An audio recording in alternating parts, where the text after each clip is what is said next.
Hello everyone, welcome back to my YouTube channel. आज हम बात करने वाले हैं ट्रोल्ट बायो एनर्जी कंपनीज के आईपीओ के बारे में। तो इस वीडियो में हम क्या क्या कवर करने वाले हैं सबसे पहले देख लेते हैं। तो सबसे पहले हम इस कंपनी के बारे में जानेंगे, कंपनी क्या काम करती है। सेकंड में हम कंपनी की जो आईपीओ की डिटेल्स है वो देखेंगे। थर्ड में हम कंपनी के फाइनेंशियल्स देखेंगे, जिसमें हम फाइनेंशियल एसेट्स वगैरह, रेवेन्यू एंड कंपनीज के केपीआईज देखने वाले हैं। नेक्स्ट में हम कंपनी के जीएमपी को देखेंगे एंड लास्ट में हम ये देखेंगे कि हमें इस आईपीओ में अप्लाई करना चाहिए या फिर नहीं करना चाहिए। तो आप ये वीडियो लास्ट तक बिना स्किप करिए देखते रहिएगा। और अगर अभी तक आपने हमारे इस चैनल को सब्सक्राइब नहीं किया है तो सबसे पहले हमारे चैनल को सब्सक्राइब कर लें एंड बेल आइकन पर क्लिक कर लें, ताकि आप हर नोटिफिकेशन से एडवांस में ही अपडेटेड रह सके। और ये जो वीडियो है सिर्फ एजुकेशन पर्पज के लिए, इसमें आपको कोई भी रिकमेंडेशन नहीं दी गई है। तो चलिए शुरू करते हैं आज के वीडियो। तो सबसे पहले बात करते हैं इस कंपनी के बारे में। तो ये जो कंपनी है 2021 में शुरू हुई थी और आज इंडिया की सबसे बड़ी एथेनॉल प्रोड्यूसर में से एक है। कंपनी का मेन बिजनेस बायोफ्यूल है, जिसमें एथेनॉल और कंप्रेस्ड बायोगैस का प्रोडक्शन होता है। अभी कंपनी की इंस्टॉल्ड कैपेसिटी जो है वो 2000 KLPD है, जो इंडिया की टोटल मार्केट कैपेसिटी का लगभग 3.6% शेयर है। साथ ही सब्सिडी लिफिनिटी के थ्रू एक सीबीजी प्लांट भी चलाती है 10.2 TPD के कैपेसिटी का। और फ्यूचर में और एक्सपांशन के लिए जापानीज गैस कंपनी और सुमिटोमो कॉर्पोरेशन के साथ एमओयू भी साइन किया है। ट्रोल्ट के पास कर्नाटक में 5 डिस्टिलाइजर्स है, जो मोलासेस और सिरप बेस्ड फीडबैक पर चलती है। फ्यूचर में ये नए वर्टिकल्स जैसे कि second generation ethanol, sustainable aviation fuel और बायोकेमिकल में भी एंट्री करने का प्लान कर रहे हैं। तो ये जो कंपनी है एक fast growing energy renewable energy company है, जो एथेनॉल, बायोगैस और आगे चल के एविएशन फ्यूल जैसे नए क्लियर एनर्जी सॉल्यूशन पर फोकस कर रही है। गवर्नमेंट के एथेनॉल ब्लीडिंग प्रोग्राम और ग्रीन एनर्जी पुश की वजह से कंपनी के लिए आगे के जो ग्रोथ पोटेंशियल है वो काफी स्ट्रॉन्ग लगता है। जैसा कि आप स्क्रीन पर देख सकते हैं, ये जो आईपीओ है 25 सितंबर को ओपन होगा एंड 29 सितंबर को क्लोज होगा।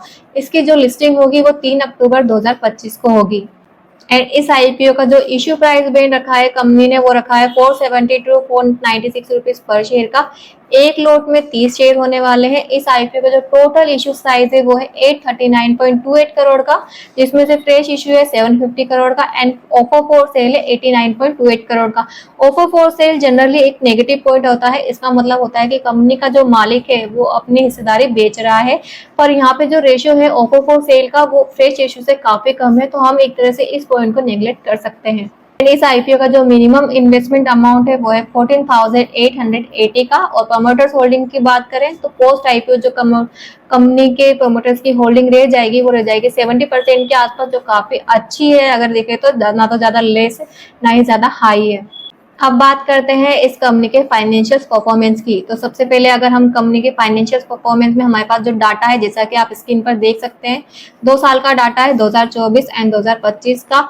तो एसेट से अगर हम देखें, कंपनी के लगातार हर साल इंक्रीज रही है। और इसके अलावा जो कंपनी के टोटल इनकम है, प्रॉफिट आफ्टर टैक्स है, इबिटा है, नेट वर्थ है, ये सभी कंपनी के काफी ज्यादा लगातार हर साल इंक्रीज मिल रहे हैं। और जो कंपनी का रेवेन्यू है लगभग 54% से, और जो कंपनी का प्रॉफिट आफ्टर टैक्स है वो लगभग 361% से इंक्रीज रहा है 2025 में, जो काफी ज्यादा हाई परसेंट है इंक्रीज की।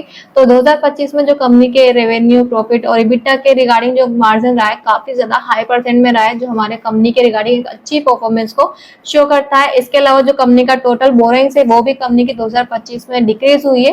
तो ये भी हमारे लिए एक प्लस पॉइंट है इस कंपनी के रिगार्डिंग। अब बात करते हैं इस कंपनी के केपीआईज की। तो जैसा कि आप स्क्रीन पर देख सकते हैं, कंपनी के जो रिटर्न्स है वो इतने ज्यादा अच्छे नहीं है। सिर्फ आज जो रिटर्न ऑन इक्विटी है और जो रिटर्न ऑन नेट वर्थ है वो कंपनी का फिर भी 15% से ज्यादा है। पर जो कंपनी का रिटर्न ऑन कैपिटल एम्प्लॉयड है वो सिर्फ 10.88% से, जो काफी ज्यादा लो है। बाकी इसके अलावा एक नेगेटिव पॉइंट है कि कंपनी का जो डेट टू इक्विटी रेशियो है वो काफी ज्यादा हाई है, 2 के आसपास है। जो 1 से ज्यादा होता है तो हम उसे जनरली नेगेटिव में कंसीडर करते हैं। तो केपीआई में 2 नेगेटिव पॉइंट हमारे पास ये है कि एक तो कंपनी का जो रिटर्न ऑन कैपिटल एम्प्लॉयड है और जो डेट टू इक्विटी रेशियो है, रिटर्न ऑन कैपिटल एम्प्लॉयड लो है और जो डेट टू इक्विटी रेशियो है वो थोड़ा सा हाई है। तो ये 2 पॉइंट हमारे लिए थोड़ा सा नेगेटिव पॉइंट है। एंड इसके अलावा अगर हम बात करें कंपनी के पी रेशियो की, तो वो भी थोड़ा सा हाई है, 29 के आसपास कंपनी का पी रेशियो है। तो ये भी वैल्यूएशन थोड़ी सी हाई है। और पीबी रेशियो की बात करें तो 4.56 है, ये भी थोड़ा सा कंपनी का पीबी रेशियो भी हाई ज्यादा लग रहा है। अब बात करते हैं इस आईपीओ के जीएमपी के बारे में। तो जैसा कि आप स्क्रीन पर देख सकते हैं, अभी फिलहाल जो इस आईपीओ का जीएमपी 16.13% शो कर रहा है। तो उसके अकॉर्डिंग अगर हम इसकी एस्टिमेटेड लिस्टिंग प्राइसिंग की बात करें तो वो होती है 576 रुपीज की, जिसमें हमें 2400 रुपए के आसपास का प्रॉफिट होने के चांसेस होंगे इस जीएमपी के अकॉर्डिंग, अगर ये मार्केट में इसी जीएमपी के आसपास लिस्टेड होता है। पर जो जीएमपी है काफी फ्लक्चुएट होता रहता है डे टू डे, जैसे जैसे मार्केट कंडीशन चेंज होती है, जैसे जैसे डिमांड होती है, उसके अकॉर्डिंग कंपनी का जो जीएमपी है वो चेंज होता रहता है। तो हमें इस आईपीओ में अप्लाई करना है या फिर नहीं करना है, इसके रिगार्डिंग हम डिसीजन अभी नहीं लेंगे, क्योंकि अभी जो है आज ही आईपीओ ओपन हुआ है। 29 तारीख को ये आईपीओ क्लोज होगा और इसकी जो लिस्टिंग डेट है अभी 3 अक्टूबर तक है। तो अभी काफी ज्यादा दिन है इस आईपीओ क्लोज होने में। तो अभी हम इस आईपीओ के रिगार्डिंग डिसीजन नहीं फॉर्म कर सकते, क्योंकि अभी जो है हमारा डिसीजन काफी चीजों पर डिपेंड करता है, कंपनी के पॉजिटिव और नेगेटिव पॉइंट्स पे, कंपनी की जो आईपीओ क्लोज हो रहा है उस समय मार्केट कंडीशंस कैसी चल रही है, सब्सक्रिप्शन स्टेटस कैसा चल रहा है, उसका उस दिन जीएमपी कैसा चल रहा है अपडेटेड। तो ये सारे पॉइंट्स जो है हमारे डिसीजन को इफेक्ट कर सकते हैं। तो अभी फिलहाल हम इस आईपीओ का डिसीजन नहीं लेंगे। हम क्या करेंगे, जैसे कि आईपीओ 29 तारीख को क्लोज होने वाला है, तो उनसे एक दिन पहले 28 तारीख को इस आईपीओ की एक अपडेटेड वीडियो लेकर आएंगे, जिसमें हम कंपनी के पॉजिटिव नेगेटिव पॉइंट्स की बात करेंगे, कंपनी के अपडेटेड जीएमपी को देखेंगे, सब्सक्रिप्शन स्टेटस को देखेंगे और हमारा फाइनल डिसीजन फॉर्म करेंगे कि हमें इस आईपीओ में अप्लाई करना चाहिए या नहीं करना चाहिए। तो उस वीडियो को देखने के लिए सबसे पहले क्या कीजिए, चैनल को अभी सब्सक्राइब कर लें, ताकि जब भी मैं किसी भी आईपीओ की कोई भी अपडेटेड वीडियो लेकर आऊं तो आप उससे अपडेटेड रह सके।